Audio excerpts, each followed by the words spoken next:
ಸುರೇಶ್ ಅವರಿಗೂ ಸಹ ಸ್ವಾಗತವನ್ನು ಬಯಸುತ್ತೇವೆ. ನಮಸ್ಕಾರ.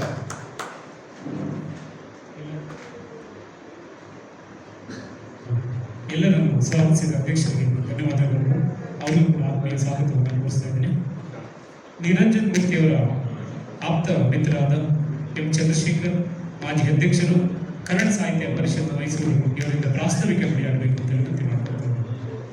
ಉತ್ಪತ್ತಿ ಆಗ್ತವೆ. ಅವೆಲ್ಲವೂ ಕೂಡ ದೇಹದ ರಾಸಾಯನಿಕ ಕ್ರಿಯೆಗಳನ್ನು ಪೂರಕವಾಗಿ ಸೃಷ್ಟಿಕರ್ತ ಮಾಡಿ ಕಳಿಸಿದನಲ್ಲ. ಎಂಥ ಅದ್ಭುತವಾದಂಥ ದೇಹ ಇದು, ಎಂಥ ಅದ್ಭುತವಾದಂಥ ದೇಹ. ಇಂಥ ಅದ್ಭುತವಾದಂಥ ದೇಹವನ್ನು ಕಂಪ್ಯೂಟರೈಸ್ ಮಾಡಿ ಹೀಗೆ ಆಗಬೇಕು, ಹೀಗೆ ಇರಬೇಕು ಅಂತೇಳಿ ಆ ಭಗವಂತ ಅವನು ಮಾಡಿ ಕಳಿಸಿದ್ದಾನೆ. ಅದಕ್ಕೆ ಪೂರಕವಾಗಿ ನೀವು ನಡ್ಕೋಬೇಕು, ಮಾರಕವಾಗಿ ನಡ್ಕೋಬಾರ್ದು. ಇವತ್ತು ನಮ್ಮ ಜೀವನ ಶೈಲಿ ಮಾರಕವಾಗಿದೆ. ಅಧ್ಯಾತ್ಮ ಅಂತಂದರೆ ದೇವರು ಜನರಲ್ಲ. ನೀನು ಯಾಕೆ ಬಂದಿದೆಯಾ, ನಿನ್ನ ಕರ್ತವ್ಯ ಏನು, ನೀನು ಹೇಗೆ ಬದುಕಬೇಕು, ನೆಮ್ಮದಿಯಾಗಿ ಹೇಗೆ ಇರಬೇಕು, ಆ ಜೀವನ ಶೈಲಿಯನ್ನು ನೀನು ಹೇಗೆ ಉಳಿಸ್ಕೋಬೇಕು ಅನ್ನೋದನ್ನು ಜೀವನ ಶೈಲಿಯೇ ಅಧ್ಯಾತ್ಮ ಕೂಡ ವಾಣಿಜ್ಯಮಯಗಳಾಗಿದೆ. ಅದರಿಂದ ನಿಮ್ಮ ಎಚ್ಚರಿಕೆ ನಿಮ್ಮ ಈಗೇನಾಗಿದೆ, ಇವತ್ತು ಅವ್ನು ಬರ್ತಾನೆ, ನೀವು ನೋಡಲ್ಲ, ಇವರು ಹೇಳ್ಕೊಂಡು ಬರ್ತಾನೆ, 30 ಮಾತ್ರ ಹೇಳ್ಕೊಂಡು ಬರ್ತಾನೆ. ಪಾಪ ನಮ್ಮ ಮೆಡಿಕಲ್ ಸ್ಟೋರ್ನವರು ಅದೇ ನಗ್ತಾರೋ ಎಲ್ಲ ಅಳ್ತಾರೋ ವ್ಯಾಪಾರ ಅವ್ರದ್ದು ಬಿಡಿ.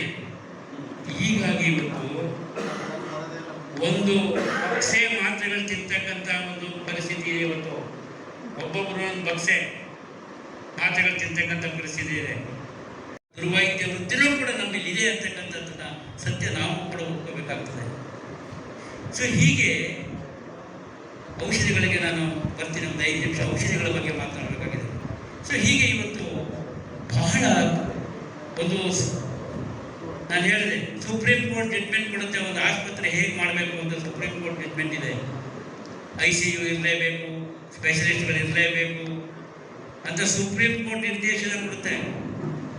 ಏನಾದರೂ ಅಪ್ಪಿತಪ್ಪಿ ಆ ನಿರ್ದೇಶನದಿಂದ ಆ ನಿರ್ದೇಶದ ಅನ್ವಯ ಆಸ್ಪತ್ರೆ ಕಟ್ತೇನೆ, ಯಾವ ರೋಗಿ ಅಕಸ್ಮಾತ್ ಸತ್ತೋದ್ರೆ ನೀನು ಟ್ರೀಟ್ಮೆಂಟ್ ಮಾಡಬೇಕು ಗೊತ್ತಿಲ್ಲ, ನಿನ್ನ ಆಸ್ಪತ್ರೆ ಕಟ್ಟಿದೆಯಾ ಹಿಂಗೆ, ಆ ಕಾರಣದಿಂದ ರೋಗಿ ಸತ್ತ ಅಂತ ಫಿಕ್ಸ್ ಮಾಡ್ತಾರೆ.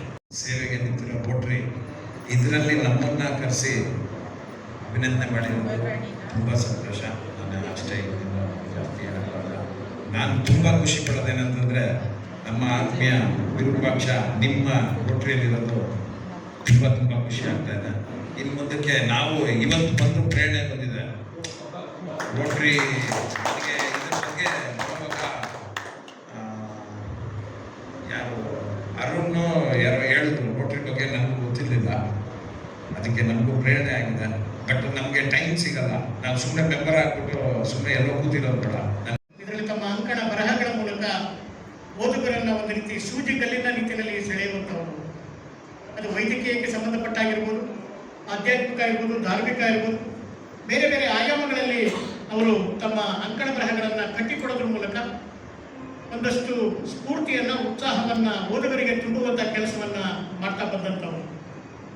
ತಮ್ಮ 4 ದಶಕಗಳ ಈ ಸೇವಾ ಕಾರ್ಯದಲ್ಲಿ ಈಗ ಅವರಿಗೆ 70 ವರ್ಷಗಳು.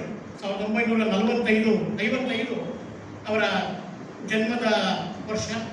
ಈಗ 25-70 ವರ್ಷಗಳು ಅವರ ಸೇವಾ ಕಾರ್ಯಗಳನ್ನು ಗಮನಿಸಿ ಅವರ ಸ್ನೇಹಿತರು, ಅವರ ಆಪ್ತರು, ಅವರ ಗೆಳೆಯರು ಅವರಿಗೆ ಒಂದು ಅಭಿನಂದನಾ ಗ್ರಂಥವನ್ನು ಕೂಡ ತರ್ತಾ ಇದ್ದಾರೆ.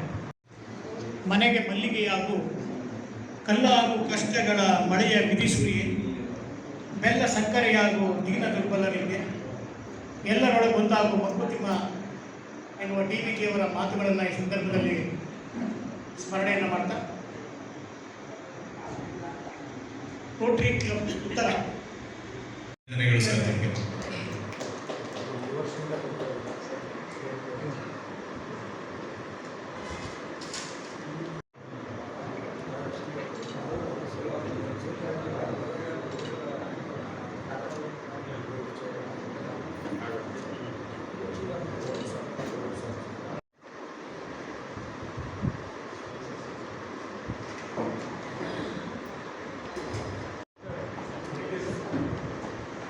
ಇನ್ನೋರ್ವ ನೂತನ ಸದಸ್ಯ